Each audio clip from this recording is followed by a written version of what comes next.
ৰাজনীতি কৰিম এডভান্টেজ 1 কি হ'ল টুইন টাৱাৰ কি হ'ল প্ৰশ্নটো কৰিব বৰ ভাল কিন্তু টুইন টাৱাৰ চাবৰ কাৰণে আমি কোন কেইজন সাংবাদিক গৈছো বা আমি কেইজন মানুহ গৈছো আমি ধৰি লৈছো যে টুইন টাৱাৰটো নহল বুলি কিন্তু অসমত যে 800 কোটি টকা খৰচ কৰি টুইন টাৱাৰ হৈ আছে and 60% work is already completed আমিতো কোনো চাব যোৱা নাই একেটা দিন ফেসবুকত মই খালি এটোৱে পাইছো কি হ'ব এডভান্টেজ আসাম 1ত একো নহল টুইন টাৱাৰে নহল বাট কোনোবা এসেম্বলিতে কাৰোবাক প্ৰশ্ন খুদিছে নেকি যে টুইন টাৱাৰটো নিৰ্মাণ হল নে নাই আমি ধৰিয়া লৈছো যে নাই হোৱা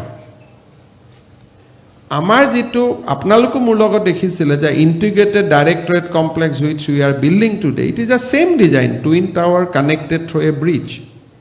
and 60% work is already completed